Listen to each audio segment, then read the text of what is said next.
O meu entrevistado de hoje será Antônio Resch, um amigo das antigas, jornalista, apresentador do programa Mercado Futuro no Sistema Brasileiro do Agronegócio. O cara viveu quase que a vida inteira dentro da Bolsa, né? Que hoje se chama B3.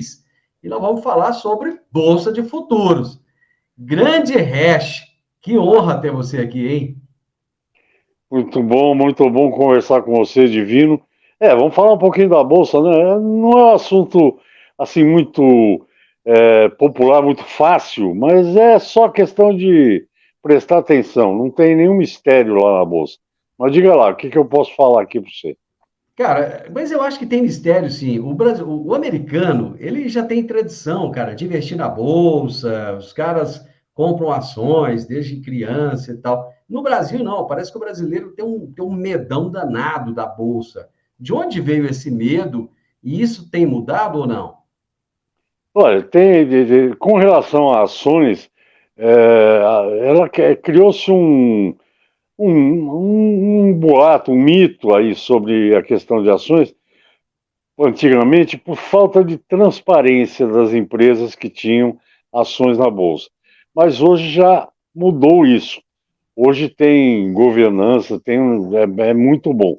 No caso da bolsa de derivativos, de produtos agrícolas, os americanos têm uma tradição. Na verdade, a bolsa de Chicago, que é uma das referências para produtos agrícolas, soja, milho, etc., ela existe desde 1860. Logo, logo vai fazer 200 anos. Né? E, segundo os livros aí que eu leio, você está vendo uns aí atrás, é, também as bolsas surgiram na Ásia para o negócio do arroz, para vender arroz. Então, elas são mais antigas ainda. Mas a bolsa não tem, bolsa de derivativos, agora eu estou falando, não de ações. Ela não tem muito mistério. A bolsa é um produto financeiro e tem que ser encarado como tal. É a mesma coisa que eu vivo falando, e você que já me conhece há muito tempo, sabe?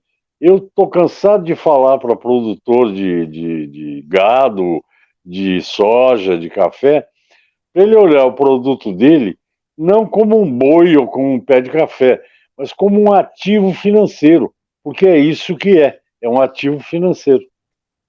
Pois é, Rich, mas aí eu estava falando lá das ações e tal, mas você entrou na questão dos derivativos, que eu acho que é o mesmo medo, é a mesma coisa.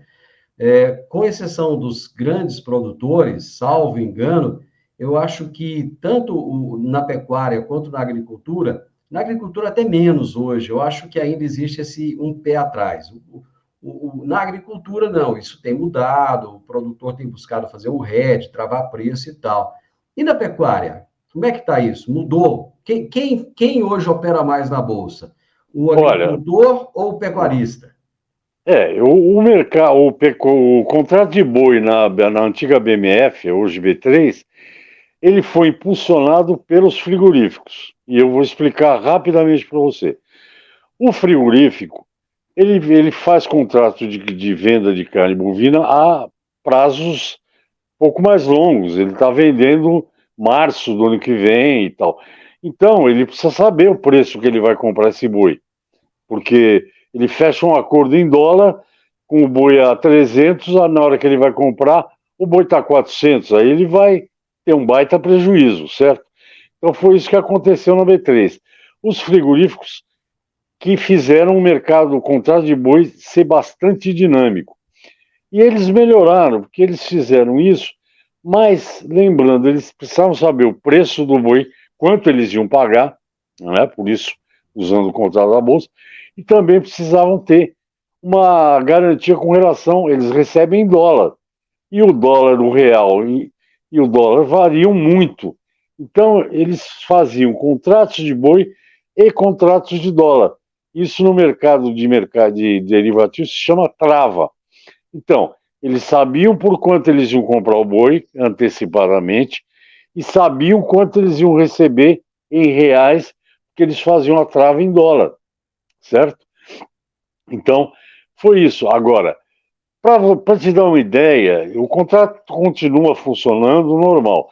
Para te dar uma ideia do que é e para que serve esses contratos, eu não vou dizer que serve para todo mundo.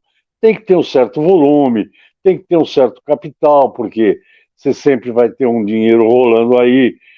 Mas você imagina o seguinte: o que seria, por exemplo, do McDonald's, estou falando de uma grande rede de lanchonete, se a cada vez que houvesse uma oscilação no preço da carne, que é o produto básico deles, eles tivessem que mudar o cardápio para aumentar ou para diminuir o preço. Como é que eles se livram desse negócio? Mercado futuro. Eu acho que esse exemplo do McDonald's foi fantástico. Você já conseguiu aí deixar bem claro. Essa minha curiosidade nesse bate-papo começou quando você me enviou aquela participação sua das segundas-feiras do programa, tocando exatamente nesse assunto. A bolsa, ela é para todos os produtores ou não? E é essa questão que eu deixo para você agora. Quem é que pode operar na bolsa? Olha, eu vou repetir aqui o que eu gravei para você, né? Para operar em bolsa, não importa o que, você precisa saber quanto custa produzir. Isso é fundamental, porque você vai agir. A bolsa, a entrega de produtos, isso é uma coisa que os produtores brasileiros. Olha, eu já interpretei, e é complicado. Na bolsa, a entrega do produto, a entrega física do boi, do milho, da soja, é mínima. Não é para entregar. Não pode entregar, claro, você pode entregar, mas não é obrigatoriamente para entregar. Eu eu vou ter milho para vender em novembro, dezembro, janeiro. Eu fixo o preço, como eu estava explicando anteriormente, se ele oscila, quem comprou de mim me dá o dinheiro, isso é todo dia. Quando chega no final do contrato, mesmo que eu não entregue a saca de milho, eu obtive por aquele milho o preço que eu queria obter.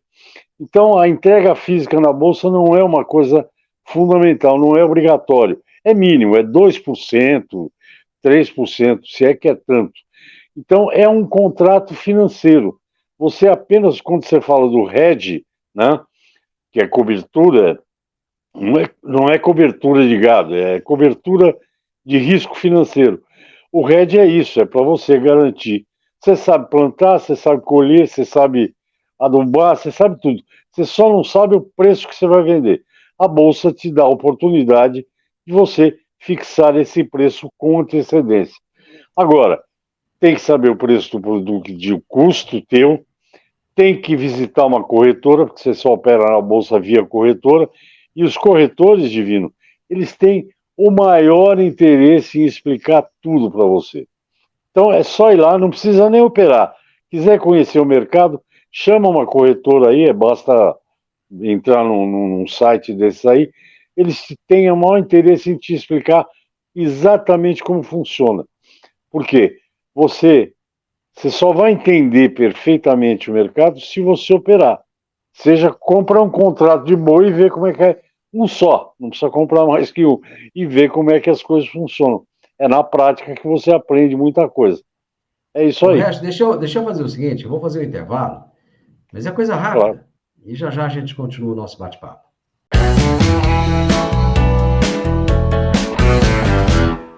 Eu estou conversando com o Antônio Resch, que é jornalista, apresentador do programa Mercado Futuro, no Sistema Brasileiro do Agronegócio. O Resch passou grande parte da vida dele apresentando o programa de dentro da Bolsa. Então, ele conhece os meandros da Bolsa, ele conhece aquilo tudo e está explicando para a gente hoje quem é que está apto a operar na Bolsa, se isso é bom, se isso é ruim, o que o produtor tem a ganhar ou não nesse mercado. O tema da nossa entrevista é Bolsa de Futuros. Você estava falando do hedge, você estava falando que hedge é cobertura. Eu gostaria que você explicasse um pouco mais, porque essa é uma das palavras que a gente mais ouve quando conversa com qualquer pessoa em relação à bolsa. A primeira palavra que vem é hedge. Explica melhor para o produtor que está ouvindo agora e que não tem a mínima noção do que se trata isso. Olha, o RED é a operação básica da Bolsa, né? Quer dizer, você vai ter um produto, você falou no começo do programa sobre a agricultura, que eles usam mais do que na pecuária, de fato. Você vê, por exemplo, o pessoal do algodão, que é uma cultura cara, aí em Goiás deve ter bastante algodão também. O pessoal que planta algodão já está vendendo a safra 2024. Eles vendem com muita antecedência. Eles fazem hedge. Eles têm os compradores, fazem um contrato eles de venda, também se cuidam para saber fazer contrato de dólar, para saber quanto eles vão receber, porque a oscilação da moeda brasileira é muito grande e vai continuar com uma volatilidade muito grande esse ano, por conta dos eventos aí políticos, enfim. Então, eles usam muito o contrato. Antes de plantar, na verdade, o hedge é isso, para te responder. Antes mesmo de plantar, você faz um contrato de venda. Você sabe por quanto você vai vender aquilo que você vai plantar. Agora, lembra que eu falei no comecinho do programa de saber custo? Então, como é que esse pessoal faz? Eles sabem tudo que eles vão gastar com adubo, defensivo, semente, colheita, maquinário, porque só assim eles podem saber por quanto eles vão vender esse produto. Eles não podem vender a safra de 2024 sem saber quanto vão gastar com ela. Então, é tudo organizado e é tudo feito conta. O RED é você garantir o preço e antecipadamente, quer dizer, você faz uma garantia, você diminui risco. Na verdade, a palavra certa é diminuir os riscos. E só para dar uma pincelada aqui, a Bolsa é um sistema grande, com garantias, e, enfim. Agora, esses mecanismos de contrato futuro, de boi, por exemplo, pecuária, que você está interessado, eu posso ser seu vizinho e tenho lá 50 vacas prens. Aí você diz, olha, eu quero comprar esse teu bezerro em março do ano que vem. Eu pago tanto.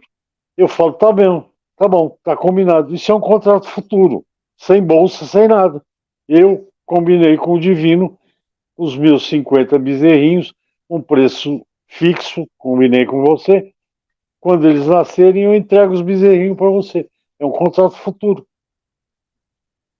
Eu acho que a grande dúvida está no seguinte: o bezerrinho vai ser vendido em março. Eu não sei quanto é que vai estar o preço do bezerrinho em março. Então, digamos que eu combine com você, Rex, que eu vou te vender por R$ 1.000 aquele bezerrinho lá no mês de março. Quando chega lá, esse bezerro pode estar custando R$ 800 e o comprador querer dar para trás, ou ele pode estar custando R$ 1.200 e eu achar que estou ficando no prejuízo. E aí, como é que funciona nesse caso? Aí, por exemplo, aí o ideal é você operar na bolsa, porque a bolsa tem garantias para isso. Ela tem lá um negócio, eu não quero complicar aqui, mas tem lá um negócio que chama clearing, que é uma câmara de compensação. A bolsa, ela é, no fundo, o corretor é o responsável para você entregar o seu produto. Se a corretora não segurar a ponta, a bolsa tem uma clearing, um monte de dinheiro que é para cumprir os contratos. A diferença entre eu e você fazermos um negócio e fazer um negócio na bolsa é que a bolsa tem esses seguros, essas garantias. Mas mesmo assim, Divino, eu não fujo de perguntas, é comum acontecer. Esse ano aconteceu com café, o ano passado aconteceu com soja. Se eu tiver um tempinho, eu vou te explicar. O produtor de soja vendeu a, sei lá, R$ 80, R$ 70 a saca, e quando chegou na hora de entregar, a saca estava R$ 160. Teve gente que não quis entregar. É uma encrenca. Vai parar na justiça. E agora nós estamos vivendo o café. Quem vendeu o futuro café, vendeu a saca por 700, ou 600, R$ 650. Hoje uma saca de café, que está na hora de entregar, porque está acabando a colheita, a saca de café está R$ 1.300, R$ 1.400. Se você estiver operando na bolsa, não tem chororó você tem que entregar ou como eu falei que não entrega, que é mais um contrato financeiro, você tem que botar aquele dinheiro lá, porque todo dia a Bolsa tem que fechar fazer a compensação bancária, que nem banco. Eu acho que é essa a explicação. Não sei se você entendeu. Eu entendi, mas tem como se prevenir dessas oscilações, tanto para baixo quanto para cima? Ué, tem se você faz o hedge, antes de plantar, você já determina, você vai na bolsa e olha quanto está sendo negociado lá. Ah, tá, a soja está 180, 180 é um bom valor para mim. Eu vendo uma parte da minha safra a 180. Nunca você vai ouvir eu falar, nem nenhum corretor da bolsa falar, se você tem 1.000 sacas de soja, para você botar as 1.000 sacas em contrato futuro. Normalmente se diz para colocar 30%, como eu falei no comentário que eu te fiz. Você tem 1.000, 300 você fixa o preço. Por quê? Porque normalmente com esses 30%, fixando o preço, é o dinheiro que você vai usar para fazer o próximo plantio. É o teu custo. E aquelas 700 sacas que você vai correr o risco, porque eu sou brasileiro e brasileiro gosta de correr risco. Então, ele vai correr risco. Ele pode vender as 700 sacas até mais cara do que o contrato que ele fechou, ou pode vender mais barato. Se cair, ele vende mais barato. Mas esse é um risco. E isso é um tempero da atividade, correr risco. Nós, jornalistas, adoramos também correr um certo risco. Sempre fechamos a nossa reportagem, eu pelo menos, no último minuto. É um risco que eu corro, né? Posso queimar a mão e não conseguir datilografar. Bom, só para resumir, então, o produtor tem que fazer média de preço. Ele coloca 30%, Claro. depois ele coloca 15%, coloca 10%, enfim, ele vai fazer média e essa média precisa de ser favorável a ele. Eu acho que você ajudou, cara. Eu acho que deu para. Só para finalizar, o conceito do contrato de opção. Traz esse conceito aí para a gente para ficar um pouco mais claro. Vou te contar duas coisas rapidamente. Tinha um produtor de café, Lineu da Costa Lima, ele foi até do Ministério da Agricultura, que ele dizia o seguinte: ó, o meu head, ele era um grande produtor, óbvio. Ele via quanto ele colhia e aí dividia por 12. Todo mês ele vendia um 12 avos, né? Ele fazia o head. Vendia uma saca por 300, outra por 320, outra por 280, e no final do ano ele fazia a média, que é o que você falou.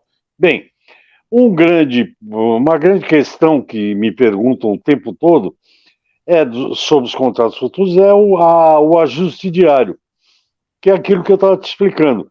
Se você fixa um preço a 100 e no dia seguinte caiu para 90, a outra parte põe esses 10 reais na sua conta, todo dia. Agora, se você fixou a 100 à venda, vai a 110, esses 10 reais saem do teu bolso. Isso é o contrato futuro clássico. Contrato de opção. Contrato de opção é exatamente com seguro de carro. Eu faço seguro para não usar, né? Mas, enfim, o contrato de opção, você lança um contrato de venda para determinado mês. Como nós estamos em agosto, setembro, para dezembro. Fixei lá um preço para vender meu milho a 90 reais. Aí eu pego e faço um contrato de opção. Alguém se interessa e compra esse contrato de opção. Aí eu pago um prêmio, que nem pago prêmio de carro. Um prêmio. Paguei. Chega lá no vencimento, né? Novembro, outubro, não sei. Chega lá no vencimento, essa saca que eu vendi, vendi não, eu comprei o direito de vender por 90, não obrigação de vender. Comprei o direito de vender por 90. Chega na época lá, ela está 70 reais no mercado físico. O que eu faço? Eu ligo para a bolsa e falo, vou exercer o meu direito, vou vender a 90. Aí o comprador tem que aguentar o rojão, ele tem que segurar a onda, e segura. Agora, pode acontecer o contrário. Chega lá em novembro, a saca de milho que valia 90, que eu fiz o contrato de opção 90, ela foi para 140. Eu digo não, não vou exercer o direito que eu tenho de vender. Perco o prêmio, que nem a gente perde todo ano o prêmio de seguro quando não usa, eu perco esse prêmio, mas vou ao mercado e vendo por 150 ou 140. É isso o mercado, o contrato de opção. Mais claro impossível, hein, Divino? Ficou didático, ficou bom. Nosso tempo já acabou. Um abraço, meu amigo.